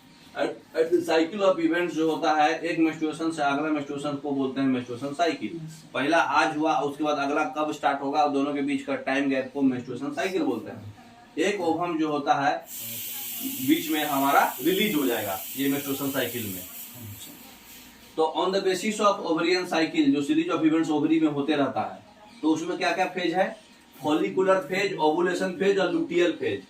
अगर on the basis of menstruation cycle, menstrual cycle जो चेंजेज आता है एंडोमेट्रियम में, मेंस्ट्रुअल फेज, प्रोलिफेरेटरी फेज और सेक्रेटरी फेज, 3 फेज होता है। सेमी फेज है। ओवुलेशन को नेक्स्ट स्लाइड में समझ में आएगा, पढ़िए। देखिए हमारा फॉलिकुलर फेज कितने दिन का होता है? शुरुआत का 6 से 13 दिन। गिरने वाला नहीं है वो, लास्ट में गिरेगा। 1 से 5 दिन हमारा क्या फेज है? Menstruation phase. 1 से 5 दिन जब माल गिर रहा है, अच्छा, हाँ, ठीक है। उसके बाद 6 से 13 दिन क्या है? फॉलिकुलर फेज, जिसी को हम लोग प्रोलिफेरेटरी फेज भी बोलते हैं। 14वां दिन होता है ओवुलेशन, और 15 से 28वां दिन ल्यूटियल फेज। 4 फेज होता है, याद रखिए। मेंस्ट्रुअल फेज, प्रोलिफेरेटरी फेज, फिर सेक्रेटरी और लुटियल सेम है। ओवुलेशन फेज और सेक्रेटरी फेज जो वही 15वां से 28वां दिन। ठीक है, समझ गए? एक आध दिन आगे पीछे, इसलिए 29 दिन लिखता है। तो मेंस्ट्रुअल फेज में बताइए क्या होता है? मेंस्ट्रुअल फेज में आखिर क्यों गिरता है, वजह क्या है? तो मेंस्ट्रुअल फेज में क्या होता है, हमारा कॉर्पस ल्यूटियम जो एक कॉर्पस ल्यूटियम डिजेनरेट होता है, टूटता है, जो कि लुटेनाइजिंग हार्मोन इसको मेंटेन करता है। कॉर्पस ल्यूटियम को कौन मेंटेन करता है? लुटेनाइजिंग हार्मोन। तो मेंस्ट्रुअल फेज के टाइम में लुटेनाइजिंग हार्मोन कम जाता है आपका। तो लुटेनाइजिंग हार्मोन जब कम जाएगा तो उस समय प्रोजेस्टेरोन भी कम जाएगा। तो प्रोजेस्टेरोन क्या करता है? इंडोमेट्रियम को मेंटेन करके रखता है। यूट्रस के जो साइड में था ना ब्लड वेसल्स, उसको बोलते हैं इंडोमेट्रियम। तो प्रोजेस्टेरोन इंडोमेट्रियम को कंट्रोल करके रखता है। तो अगर प्रोजेस्टेरोन कम जाएगा तो इंडोमेट्रियम जो है गिर जाएगा, अरे ब्रेकडाउन होगा, टूटेगा। तो इंडोमेट्रियम का मतलब ब्लड लॉस होगा, साथ में इंडोमेट्रियम में ब्लड वेसल्स होता है। तो इसी वजह से जो कौन है ना, तो हमारा लुटेनाइजिंग हार्मोन कॉर्पस ल्यूटियम जो है टूटता है। कॉर्पस ल्यूटियम टूटने की वजह से आपका लुटेनाइजिंग हार्मोन कॉर्पस ल्यूटियम मेंटेन करता है उसको। कॉर्पस ल्यूटियम को मेंटेन कौन करता है? लुटेनाइजिंग हार्मोन। लुटेनाइजिंग हार्मोन जो है वो कम जाएगा, वो कमता है तो प्रोजेस्टेरोन भी कम जाएगा। प्रोजेस्टेरोन मेंटेन कौन करता है? इंडोमेट्रियम को मेंटेन करता है। अगर प्रोजेस्टेरोन भी कम जाएगा तो आपका इंडोमेट्रियम ब्रेक डाउन हो जाएगा। तो साथ साथ जो है मतलब वो एक्स जो है, जो हमारा एक्स फर्टिलाइज नहीं हो पाया, वेट किया 2 दिन फर्टिलाइज नहीं हुआ, यूट्रस के पास चला गया। यूट्रस के पास जाकर के वहां पे अचानक से इसका प्रोजेस्टेरोन का डिफिशियंसी हो गया, प्रोजेस्टेरोन हार्मोन कम हो गया, तो साथ साथ इंडोमेट्रियम भी टूट जाएगा। तो इंडोमेट्रियम का जो स्लाउग आउट होगा तो उसी की वजह से आपको मतलब ब्लीडिंग भी होता है। ठीक है, नेक्स्ट फॉलिकुलर फेज जो होता है 6 से 13 दिन, पहला 1 से 5 दिन था, 6 से 13 दिन फॉलिकुलर फेज को बोलते हैं प्रोलिफेरेटरी फेज। प्रोलिफेरेटरी फेज में क्या होता है? फॉलिकुलर स्टिमुलेटिंग हार्मोन होता है, पढ़ा है आप पिट्यूटरी ग्लैंड में। तो फॉलिकुलर स्टिमुलेटिंग हार्मोन जो है बढ़ा रहता है। तो फॉलिकुलर स्टिमुलेटिंग हार्मोन बड़ा होने की वजह से फॉलिकल्स बनते रहता है, उसी में से एक आध जो है डोमिनेंट फॉलिकल बनेगा। ठीक है, डोमिनेंट फॉलिकल होने की वजह से उसमें एक हार्मोन आता है इनहिबिन, रिलैक्स होगा, उसके बाद inhibin follicular stimulating hormone. Inhibin follicular stimulating hormone की वजह से आपका क्या होगा? एस्ट्रोजन जो है कम जाएगा, इसी की वजह से इंडोमेट्रियम का फिर से बनना चालू होगा। और ऊपर करिए, मतलब इंडोमेट्रियम मोटा होने लगेगा, थिक होने लगेगा। ठीक है, इसलिए वो इसको दोनों नाम बोलते हैं। प्रोलिफेरेटरी मतलब होता है बनना फिर से, तो ये इंडोमेट्रियम मोटा होने लगेगा, थिक होने लगेगा, किससे वजह से? फॉलिकुलर स्टिमुलेटिंग हार्मोन बढ़ने की वजह से। इनहिबिट, ठीक है, इनहिबिन। नेक्स्ट, इसी में पूरा क्लियर आपको दिखे हुए है। फॉलिकल्स बनेगा, ठीक है, फॉलिकल्स बनने के बाद जो है एस्ट्रोजन इसमें बढ़ जाएगा। एस्ट्रोजन बढ़ने के बाद अचानक से, इसीलिए प्रोलिफेरेंस बोलते हैं, चाहे थिकनिंग बोलते हैं। प्रोजेस्टेरोन कमने की वजह से आपका इंडोमेट्रियम टूटेगा, और एस्ट्रोजन बढ़ने की वजह से इंडोमेट्रियम ठीक होगा। ये सब भी क्वेश्चन आएगा, इसलिए डिटेल में जा रहे हैं। इंडोमेट्रियम का प्रोलिफरेशन कैसे होता है? एस्ट्रोजन के बढ़ने से। एस्ट्रोजन कैसे बढ़ता है? फॉलिकुलर स्टिमुलेटिंग हार्मोन इनहिबिन से। ठीक है, नेक्स्ट 6 से 13 दिन में हो गया। तो यही देखिए, फॉलिकुलर स्टिमुलेटिंग हार्मोन जो है आपका इनहिबिन फॉलिकुलर स्टिमुलेटिंग हार्मोन और लुटेनाइजिंग हार्मोन है ना। ये देखिए क्या हो रहा है, यहाँ पर पीक पे आ रहा है। ये है पीक पर 13वां दिन, 14वां दिन के जस्ट आगे देखिए प्रोजेस्टेरोन हार्मोन भी कैसे हो रहा है, पहले जा रहा है, और एस्ट्रोजन हार्मोन जो है एकदम पीक पे आ जा रहा है यहाँ पे। तो एस्ट्रोजन हार्मोन जो है धीरे धीरे बढ़ता है ना। उसके बाद जो है 14वां दिन ओवुलेशन के टाइम में पीक पे आ जाएगा, उसके एक दिन पहले थोड़ा सा पहले। ओवुलेशन के बाद से ये कमने लगेगा प्रोजेस्टेरोन हार्मोन, फिर थोड़ा सा बढ़ के कम जाएगा। लेकिन प्रोजेस्टेरोन हार्मोन ओवुलेशन तक भी कमा ही रहता है। प्रोजेस्टेरोन हार्मोन पीक पे कब पकड़ेगा? 2 दिन के बाद, 2 दिन पहले, हाँ, ब्लीडिंग हो जाती है। जब ब्लीडिंग चालू हो जाएगा उसके बाद से वो पीक पे जाके फिर कमना स्टार्ट होगा, तो ब्लीडिंग होगा 24वां से 28वां दिन में। ठीक है, और यहाँ के बाद कंप्लीटली कम जाएगा, इसलिए टूट जाएगा। ठीक है, तो यहाँ से यहाँ पे कम ही रहता है प्रोजेस्टेरोन हार्मोन, है ना। तो ये चीज समझ में आया। उसी तरह से लुटेनाइजिंग हार्मोन भी देखिए पीक पे कब जा रहा है? 14वां दिन के थोड़ा सा पहले, उसके बाद फिर से। तो जो लुटेनाइजिंग हार्मोन करेगा वही प्रोजेस्टेरोन हार्मोन भी करेगा। अरे एस्ट्रोजन हार्मोन भी का सीन है ना, खाली कम पीक इसका ज्यादा जाता है, इसका पीक कम जाता है। ठीक है, लेकिन फॉलिकुलर स्टिमुलेटिंग हार्मोन जो है पहले कमता है फिर बढ़ता है। 14वां दिन एग्जैक्ट ज्यादा बढ़ेगा और फिर ये कम होकर ऐसे जाएगा। ठीक है, तो कॉर्पस ल्यूटियम जो है सबसे पहले क्या होता है? फॉलिकल डेवलप होगा, फिर फॉलिकल मैच्योर होगा, फिर कॉर्पस ल्यूटियम डेवलप होगा, और उसके बाद कॉर्पस ल्यूटियम डिग्रेड करने लगेगा। ठीक है, तो ओवुलेशन के बाद कॉर्पस ल्यूटियम मैच्योर डेवलप होता है। तो कॉर्पस ल्यूटियम ओवुलेशन पीरियड बोले तो 14वां दिन के बाद लास्ट फेज में डेवलप होगा। उसके बाद वो टूट के कॉर्पस ल्यूटियम जब कमेगा, टूटने लगेगा, तब आपका ओवुलेशन होगा, मतलब मेंस्ट्रुएशन साइकिल आएगा। ठीक है, तो ये सब कौन बढ़ेगा घटेगा, ये सब बड़ी क्वेश्चन आता है इसमें। तो ये ग्राफ बहुत इंपॉर्टेंट है, और इसको मिटा देते हैं। ये सब एनसीईआरटी का उठाया हुआ है।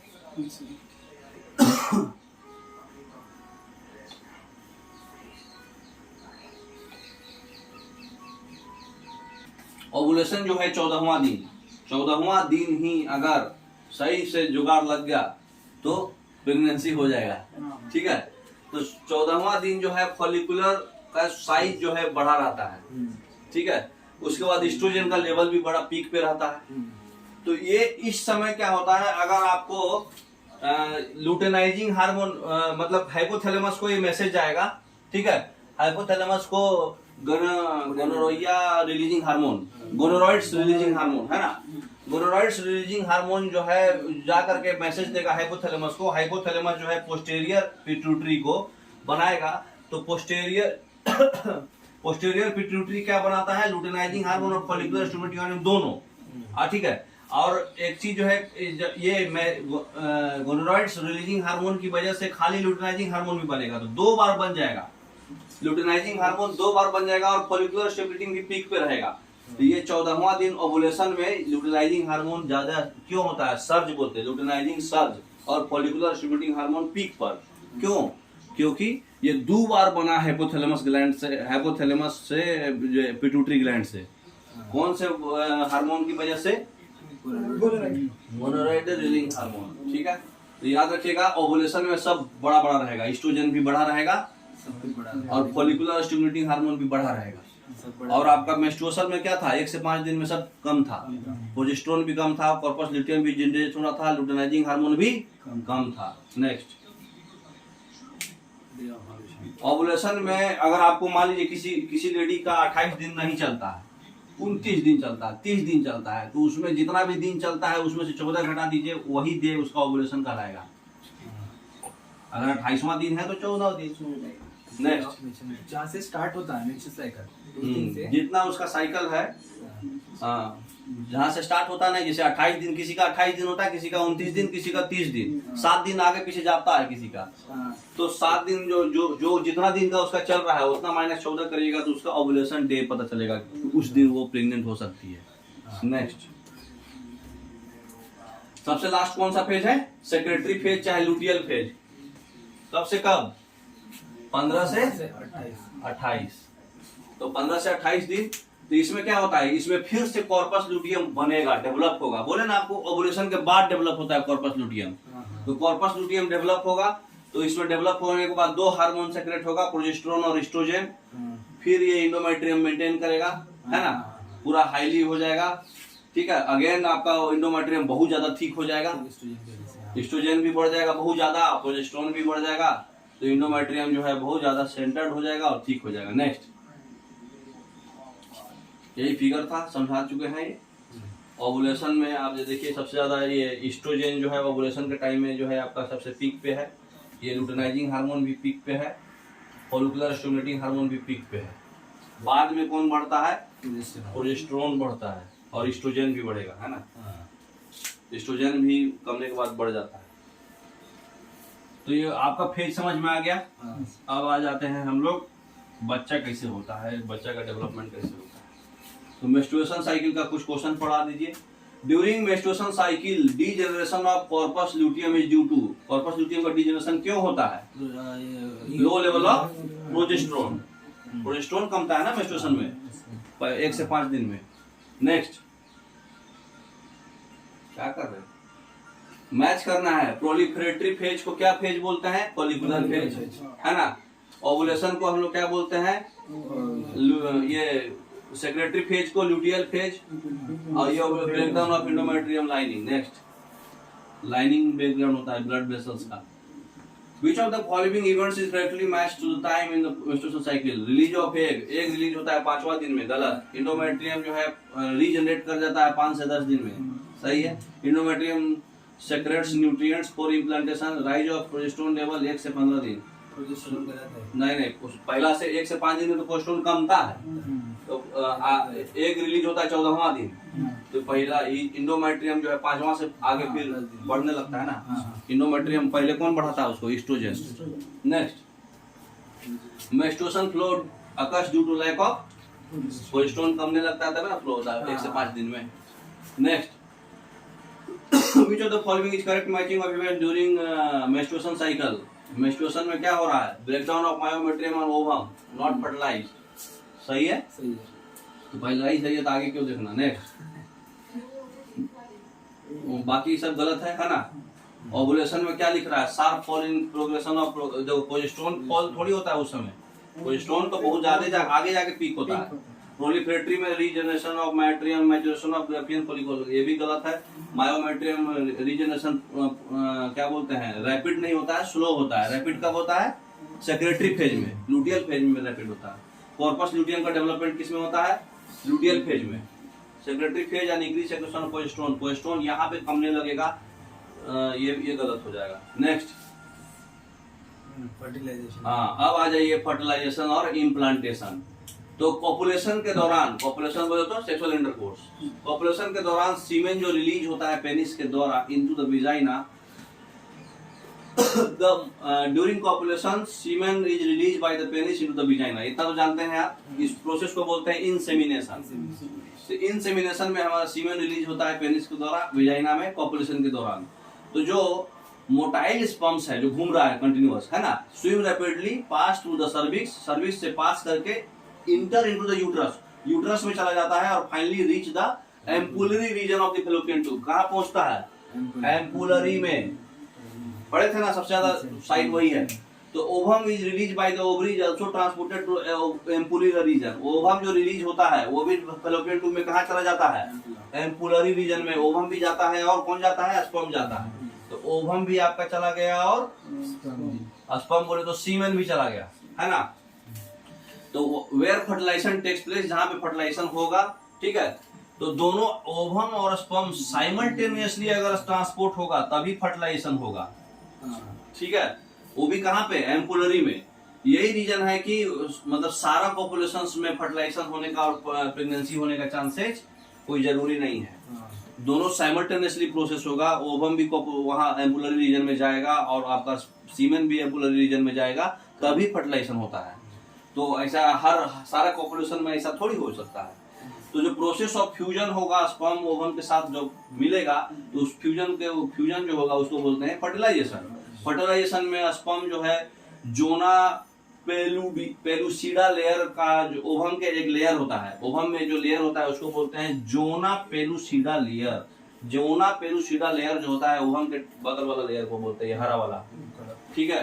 तो जोना पेलुसिडा लेयर से स्पर्म जो है कांटेक्ट में आएगा और आने के बाद जो है उसमें जो है एक एडिशनल स्पर्म्स का फिर एंट्री ब्लॉक कर देगा।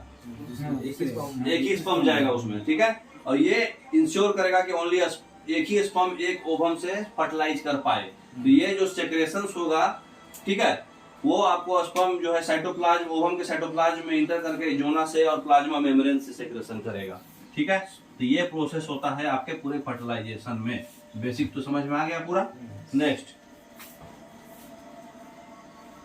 फिर कहां से आगे हम लोग? उसके बाद जो है फर्टिलाइजेशन होने के बाद यहाँ पर आपका मियोटिक डिवीजन होगा। क्या होगा? जब फर्टिलाइजेशन हो जाएगा, हिलाओ मत, एक जगह स्थिर रख दो कहीं भी। मियोटिक डिवीजन होगा। मियोटिक डिवीजन होगा पूरे वहां पे जाइगोट बनेगा। कहाँ पे मियोटिक डिवीजन होगा? सेकेंडरी ओसाइट पर। तो ये सेकेंडरी मियोटिक डिवीजन जो होगा वो भी जो है उसके कारण जो है सेकेंडरी पोलर बॉडी बनेगा और हैप्लॉइड ओवम बनेगा, जिसको बोलते हैं ओटिड। ओटिड बनेगा, हैप्लॉइड ओवम बनेगा। वो हैप्लॉइड न्यूक्लियस जो स्पर्म का होता है और ओवम का होता है, दोनों फ्यूज करके फिर डिप्लॉइड जाइगोट बनाएगा। पहले हैप्लॉइड बनाएगा, फिर क्या बनाएगा? डिप्लॉइड जाइगोट बनाएगा। तो कितना क्रोमोसोम्स जाइगोट में होता है?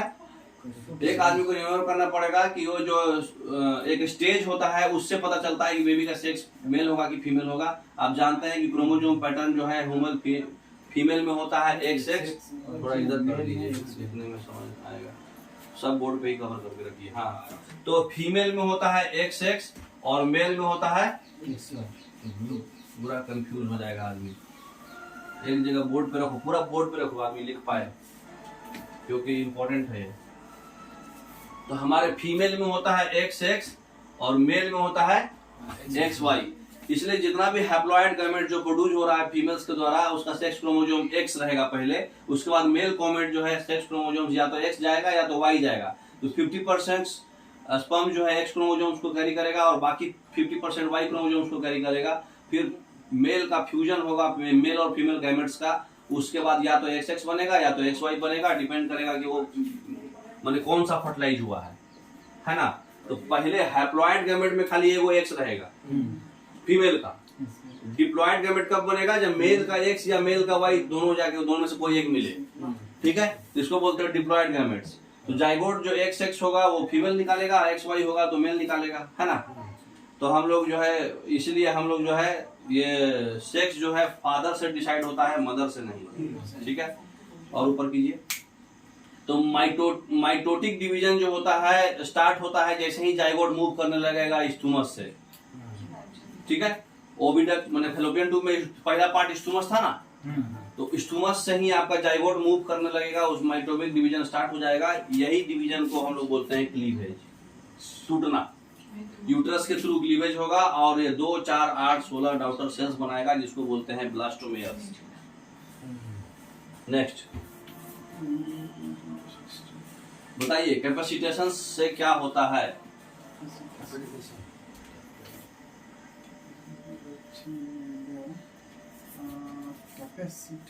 क्या चेंज होगा? ओवम में चेंजेस जो आएगा आफ्टर फर्टिलाइजेशन, ठीक है। नेक्स्ट कैपेसिटेशन कहाँ होता है? अरे सॉरी पीछे बैक कीजिए। कैपेसिटेशन जो है स्पर्म में जो चेंजेस आता है आफ्टर फर्टिलाइजेशन, ठीक है। नेक्स्ट ये कहाँ होता है? वाश डिफरेंस में, ठीक है। नेक्स्ट फर्टिलाइजेशन वुमेन में कहाँ होता है? एम्पुलरी में, है ना। कौन सा इसमें कंसीडर किया जाता है fast blockage to check polyspermy? अभी क्या नाम था उसका? Depolarisation of plasma membrane of oocyte का, वहीं पे ब्लॉकेज होगा, वहीं पर एक ही स्पर्म जा पाएगा, एक स्पर्म घुस गया फिर blockage. During the course of fertilization one among the following enzyme is responsible for dissolving corona radiata into follicles. Corona penetrating enzymes, ठीक है। नेक्स्ट कैपेसिटेशन मींस होता क्या है? Increase in chances of fertilization, spermatozoa becoming fully capable of fertilizing the egg of the same species, increase in the number of sperm, पहला वाला, ठीक है। Next अब आ जाइए क्लीवेज। फर्टिलाइजेशन हो गया, क्लीवेज बन गया, है ना, टूट के। तो ये रैपिड माइटोटिक सेल डिवीजन होगा जाइगोट का। माइटोटिक सेल डिवीजन के बाद जो है जाइगोट जो है मल्टी सेलुलर मोरूला बनाएगा। क्या बनाएगा? मल्टी सेलुलर मोरूला बनाएगा जाइगोट। अब ये क्लीवेज के दौरान जो है एम्ब्रायो का साइज जो है कांस्टेंट रहता है, ग्रोथ 1 और ग्रोथ 2 फेज के एब्सेंट होने के कारण। पहला दोनों ग्रोथ फेज, न्यूक्लियर साइटोप्लाज्म का जो रेशियो जो है बढ़ जाएगा, क्योंकि total mass of cytoplasm same रहेगा, डीएनए कंटेंट बढ़ जाएगा। अचानक से डीएनए कंटेंट बढ़ जाएगा तो न्यूक्लियस बढ़ जाएगा, है ना। नंबर ऑफ ब्लास्टोमेयर्स भी बढ़ जाएगा, मतलब साइज ऑफ ब्लास्टोमेयर्स घट जाएगा। क्लीवेज जो है इससे क्या होगा? मल्टी सेलुलर मोरूला बनेगा। तो मल्टी सेलुलर मोरूला बनता है क्लीवेज में। क्लीवेज जब होता है तो आपका न्यूक्लियस बढ़ जाता है, क्योंकि उसमें क्या बढ़ता है? डीएनए बढ़ता है, लेकिन साइटोप्लाज्म सेम रहेगा, ठीक है। उसके बाद आपका ब्लास्टोमेयर्स का नंबर्स बढ़ जाएगा लेकिन साइज घट जाएगा, है ना। तो ये सब ध्यान रखना है आपको। नेक्स्ट इम्प्लांटेशन क्या होता है? फर्टिलाइजेशन के 7 से 9 दिन के बाद होता है ये। अब बच्चे कैसे कैसे जन्म हो रहा है वो पढ़ो।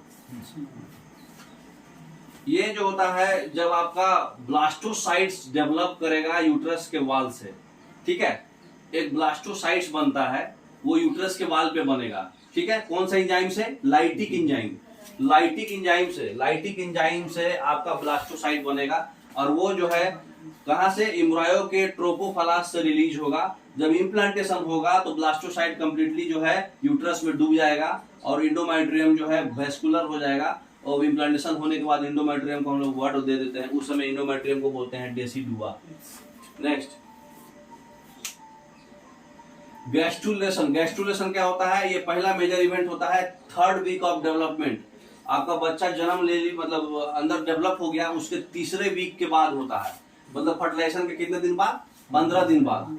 15 दिन के बाद मतलब फर्टिलाइजेशन के तुरंत बाद सबसे पहले क्या होता है? क्लीवेज। दूसरा क्या होता है? इम्प्लांटेशन, 7 से 9 दिन। उसके बाद तीसरा क्या हो रहा है? गैस्ट्रुलेशन। ये कब हो रहा है? Greater than 15 days. 15 डेज के बाद, और ये 7 से 9 दिन, और ये स्टार्टिंग 1 से 6 दिन, है ना। मतलब फर्टिलाइजेशन हो जाने के बाद ये सब प्रोसेस चालू हो रहा है। तो 15 दिन के बाद होता है। इस प्रोसेस में बाइलेमिनर एम्ब्रायोटिक डिस्क बनता है, जिसमें ईपी ब्लास्ट होता है और हाइपोब्लास्ट होता है। ईपी ब्लास्ट और हाइपोब्लास्ट जो है एक ट्राइलेमिनर एम्ब्रायोटिक डिस्क बना देगा, उसमें 3 जर्म्स लेयर बना देगा, इंडोडर्म, मेसोडर्म, एक्टोडर्म। ये धीरे धीरे बढ़ेगा। सबसे पहले इंडोडर्म बनेगा, फिर मेसोडर्म, फिर एक्टोडर्म, सबसे बाहरी। तो 3 माने स्किन का फॉर्मेशन हो गया। कब? जब फर्टिलाइजेशन के बाद गैस्ट्रुलेशन में आपका स्किन बन गया। नेक्स्ट, अभी क्वेश्चन हटाओ बाद में। नेक्स्ट, इन ह्यूमन फीमेल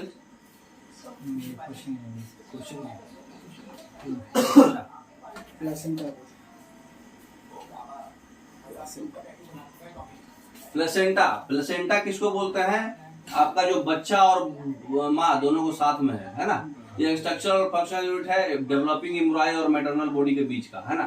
ये प्लेसेंटा ह्यूमन में जो होता है 2 तरह का होता है। ह्यूमन में जो होता है उसको बोलते हैं हेमोकोरियल प्लेसेंटा। ऐसा प्लेसेंटा जिसमें कि मैटरनल का ब्लड डायरेक्ट कांटेक्ट में रहेगा बच्चे के कोरियन से, उसका ब्लड कांटेक्ट में रहता है, वही प्लेसेंटा होता है। नेक्स्ट, प्लेसेंटा का काम क्या है? प्लेसेंटा जो है कि एंडोक्राइन ग्लैंड की तरह काम करता है, हार्मोन छोड़ता है, एस्ट्रोजन छोड़ेगा, प्रोजेस्टेरोन छोड़ेगा, है ना। ह्यूमन कोरियोनिक गोनाडोट्रोपिक छोड़ेगा, एचसीजी, कोरियोनिक थायरोट्रोपिन छोड़ेगा, कोरियोनिक कोर्टिकोट्रोपिन छोड़ेगा, ह्यूमन प्लेसेंटल लैक्टोजन छोड़ता है, वही एचपीएल बताए थे ना, मिल्क वाला। ह्यूमन प्लेसेंटल लैक्टोजन, फिर कोरियोनिक सोमैटो मेमोट्रोपिन और रिलैक्सिन हार्मोन। जी नहीं है, ई है। रिलैक्सिन हार्मोन चाइल्ड बर्थ के समय लेबर पेन होता है ना, तो यूट्रस का साइज बढ़ जाता है। नेक्स्ट, तो प्लेसेंटा जो है एक मतलब अल्ट्रा फिल्टर की तरह काम करता है, जिसमें कि जितना भी इनऑर्गेनिक और ऑर्गेनिक मटेरियल जो है फिल्टर हो जाएगा, न्यूट्रिएंट्स अलग हो जाएगा, हार्मोन्स बनेगा, गैस बनेगा, एंटीबॉडी जो है डिप्थेरिया, स्मॉल पॉक्स, मीजल्स, वो ऑटोमेटिक जो है मदर से फोइटस में चला जाएगा। जो भी वायरस इन्फेक्शन हो रहा है, रूबेला वायरस और ये सब जो भी सर्टेन केमिकल्स है, वो जो है बच्चे को भी तकलीफ देगा। मतलब सब कुछ मदर से फोइटस को जा रहा है प्लेसेंटा के थ्रू। नेक्स्ट, यही है प्लेसेंटा। यूट्रस में ही आपका बन रहा है। ये अम्बिलिकल कॉर्ड है जो बच्चे जन्म लेने के बाद काटा जाता है, नाभि, है ना। यही बच्चा है, या ये ऊपर वाला जो है इसको बोलते हैं योक साइड, और ये यूट्रस का कैविटी है लाल वाला, है ना। नेक्स्ट, तो जेस्टेशन पीरियड। जेस्टेशन पीरियड बोले तो जैसे हमारा 9 महीना होता है, तो ये एक ड्यूरेशन होता है फर्टिलाइजेशन से पार्ट्यूशन। पार्ट्यूशन मतलब डिलीवरी, है ना। तो फर्टिलाइजेशन से पार्ट्यूशन के बीच का मतलब ह्यूमन बीइंग में 9 मंथ्स होता है, या फिर 38 वीक होता है, या फिर 266 दिन, या फिर 280 दिन फ्रॉम लास्ट मेंस्ट्रुएशन साइकिल। ये 3 ट्राइमेस्टर में बांटा गया है। लास्ट 5 मिनट और बचेगा। 3 ट्राइमेस्टर में बांटा गया है इसको। पहला ट्राइमेस्टर 3 महीने का होता है। पहले मंथ में क्या होता है आपका बच्चे का क्या नोटिस होता है, और थोड़ा इधर कीजिए, ये हार्ट का साउंड सुनाई देगा आपको। मतलब उस जो आप स्टेथोस्कोप से सुन सकते हैं, पहला महीना में उसका हार्ट का साउंड सुनाई देगा। इसका मतलब हार्ट पहले महीने में बन जाता है सबसे पहले। उसके बाद दूसरे महीना में जो है उसका क्या बनेगा, लिम्स, पैर हाथ, है ना, और डिजीज, है ना।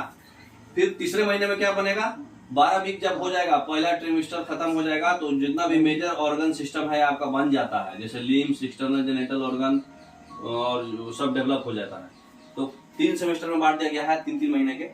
तो फर्स्ट ट्रिमेस्टर में इतना चीज बन जाता है। नेक्स्ट, सेकंड ट्रिमेस्टर में क्या बनेगा आपका, फर्स्ट मूवमेंट होगा फोइटस का, और सबसे उसमें क्या बनेगा, बाल, हेड पे बाल आएगा, है ना, 5वें महीने में। 24 वीक के बाद जो है बॉडी का जो है फाइन हेयर आ जाता है, जिसको क्या क्या बनेगा, 5वें महीने के अंत में आईलिड्स और आईलेस सेपरेट हो जाएगा, है ना। उसके बाद 3rd सेमेस्टर में आपका जो है 9 मंथ्स का प्रेगनेंसी लास्ट हो जाएगा, फोटस फुली डेवलप हो जाएगा और डिलीवरी के लिए रेडी हो जाएगा। आपकी मर्जी जैसे कराइए, है ना। ऐसे भी होता है। हाँ। नॉर्मल होता पार्टुरेशन में क्या होता है, विगस कॉन्ट्रैक्शन होता है यूट्रस का, तो उसके बाद प्रेगनेंसी के कारण जो है डिलीवरी का फोटस, उसी के कारण जो है आपका फोटस का डिलीवरी होता है। अचानक से बहुत कॉन्ट्रैक्ट होगा तो उसके कारण क्या होता है, उसको बहुत खलबली मचता है फोटस में। लेबर पेन तो होता है, फोटस को अचानक से घबराहट होता है प्रेशर डिफरेंस की वजह से। कंटिन्यूअस आपका कॉन्ट्रैक्ट हो रहा है ना यूट्रस, तो दबना जैसा फील होता है उसको। अब बताओ, यहाँ कोई चीज आराम से बैठा हुआ है, उसको दाबेंगे तो पीछे अंदर जाएगा कि नहीं, तो यूट्रस के आगे जाएगा वो। तो कंटिन्यूअस कॉन्ट्रैक्शन होता है प्रेगनेंसी, जैसे ही आपका टाइम खत्म हो जाएगा ना, तो उसमें क्या क्या होगा, न्यूरो इंडोक्राइन मैकेनिज्म होगा, ठीक है। वो सिग्नल जो होगा फुली मतलब डेवलप, फोइटस और प्लेसेंटा दोनों डेवलप हो चुका है, ये सिग्नल बताता है, ठीक है। इसमें जो है कॉन्ट्रैक्शन होता है, जो फोइटल इजेक्शन रिफ्लेक्स, यही फोइटल इजेक्शन कैसे होगा, ऑक्सीटोसिन हार्मोन जो है पिट्यूटरी ग्लैंड से रिलीज होता है, उसके कारण कॉन्ट्रैक्शन होता है यूट्रस का, वो बाहर की ओर आता है घबरा के। नेक्स्ट, तो प्रेगनेंसी के दौरान प्रोजेस्टेरोन हार्मोन क्या होता है, बढ़ जाता है, और क्या क्या कम जाता है, आपका लुटेनाइजिंग हार्मोन और फॉलिकुलर स्टिमुलेटिंग हार्मोन और गोनोरॉइड रिलीजिंग हार्मोन कम जाता है। इसके कारण जेस्टेशन पीरियड जैसे ही खत्म होगा, प्लेसेंटा कमजोर हो जाएगा, आपका प्लेसेंटा टूटने लगेगा और प्रोजेस्टेरोन लेवल भी घट जाएगा। इसके कारण प्लेसेंटा एक रिलीज करता है हार्मोन, ठीक है। तो उसी की वजह से आपका प्रेगनेंसी होता है। नेक्स्ट कदम, समझ में आया पूरा बात, मतलब क्या क्या प्रोसेस है समझ में आया ना, कब हार्मोन बढ़ता है कब घटता है सब समझ में आया। और 3-3 महीना में सबसे पहले क्या बनता है आपका, सबसे पहले क्या बनता है बॉडी का, ब्रेन, बनता हाँ वो। उसके बाद हार्ट, सबसे लास्ट में क्या बनता है, हेयर, आईलिड्स और आईलेस। ये कब बनता है, 6ठे महीना में, 6 मंथ में, ये 1st मंथ में बन जाता है, ठीक है। 3 ट्राइमेस्टर में तो 2-2 मंथ का ही। हाँ 3-3 मंथ का। 3 ट्राइमेस्टर। घर पे इसको अच्छे से पढ़िएगा, क्योंकि पहला बार था, नया नया चीज था, तो आपको बाउंस करेगा, तो बार बार रिपीट करिएगा तो समझ में आएगा। फिर भी हम बहुत काट काट के पढ़ाए हैं, बहुत ज्यादा है। चलिए ठीक है, आज के लिए इतना ही।